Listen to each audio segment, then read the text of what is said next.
What's going on, everyone? I'm the OPJellicent, and I'm battling here for week number 9 of WPL season number 9. My opponent this week was Rudiger67, coach of the Cleveland Escavaliers. I've known him for quite a while. We did battle once last season where I was able to pick up a 1-0 win, which was great. This time around, however, we're already locked for playoffs, and my opponent's pretty much locked out of playoffs, so I decided to just take it a bit more lightly. We did unfortunately take our first L of the season last week, though, so I would love to pick up a win here if possible, but I'm not too stressed out about it. I just put together some quick offense, and let's talk about the team. I have a Rock Polish Mega Tyranitar, which you can see does a lot of work at team preview. All I really need is chip damage on the Primarina, as well as I need to scout whether it's Choice Scarf, Low Kick, Sneasel, and I need a bit of damage on Gliscor, and Mega Tyranitar can pretty much just sweep this game. My Gligar is max Fizz Def to help out with the Darmanitan, and it is also my Stealth Rocker. My Keldeo is actually a sub-toxic Protect set to be able to wear down Pokemon like Primarina and Zapdos, particularly Primarina because I need that damage for Stone Edge on Mega Tyranitar.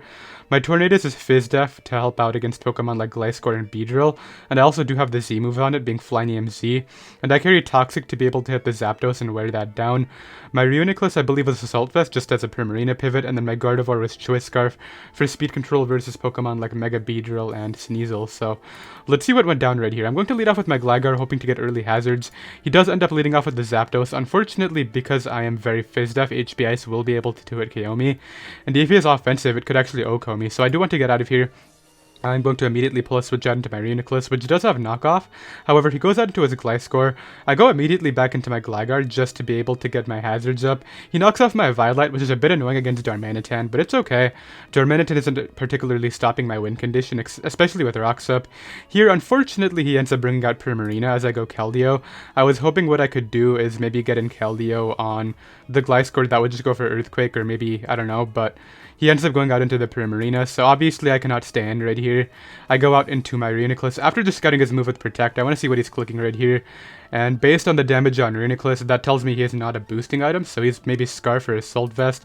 And this is sort of my first mistake. I expect him to want to switch out because Primarina's health is really valuable for, Keldeo. He doesn't really have any other switch-ins, but he just leaves it in right here and goes for another Moonblast for 20%. And I try to call the Sneasel coming in and go for HP fighting, so that's really bad. At this point, I'm just going to take whatever damage I can get and go right for Psyshock and just sack off my Reuniclus right now. So definitely not the exchange I wanted. And here is mistake number 2. I still really think that he wants to keep the Primarina healthy because he's already seen that I'm willing to predict once.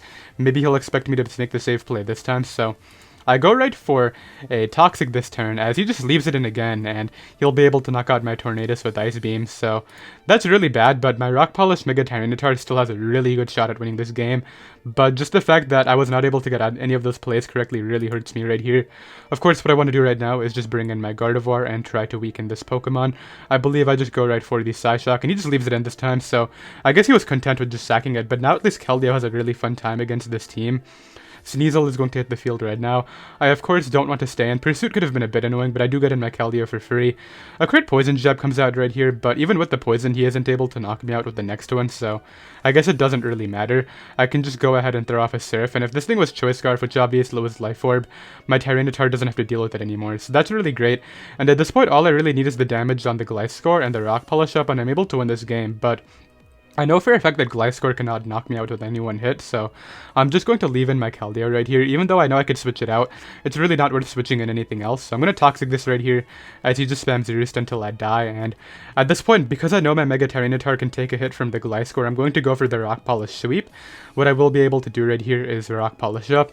I'm revealing to be faster right now, so he was like very bulky on the Zapdos. He doesn't miss Toxic. If he missed a Toxic, that was basically game right there, but all I really have to do right here is just hit my Stone Edge and we're in an amazing spot. He is going to bring out the Gliscor after, and he makes a great play right here after bringing out Gliscor.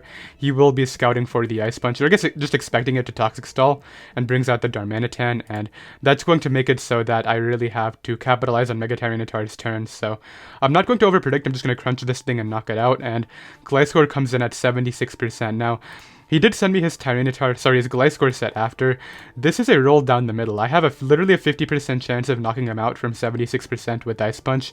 I am Jolly Mega Tyranitar. If I had been adamant, I would have been able to just knock him out right here, but I wanted to be able to outspeed Choice Scarf Latias, which did not come. So unfortunately, this is a roll right down the middle, but if we get this roll, I will be able to win the game with, if not Mega Tyranitar, Choice Scarf Gardevoir can pick off the Beedrill. Unfortunately for myself, I go for the Ice Punch and don't get the roll. And now pretty much all I can hope for is a crit with the Moonblast on Gardevoir, because with the Toxic Heal boost, he is out of range. He did make the good play and go right for Roost, of course, and this Moonblast is going to come so close to knocking him out, but unfortunately it's not able to. He actually Roosts again, which gives me another opportunity to crit right here, but that is unfortunately not going to be happening, and he will be knocking out my Gardevoir. Last Pokemon right here is Gligar, but he has more power points with his Gliscor, so there's really nothing I can do right here. I just, go for a few turns, seeing what exactly he tries to do, but I will skip it until I forfeit because he has more power points than me, and that is going to be my Week 9 battle. So a little bit sad, we do drop to 7-2, but like I said, this had no playoff implications at all.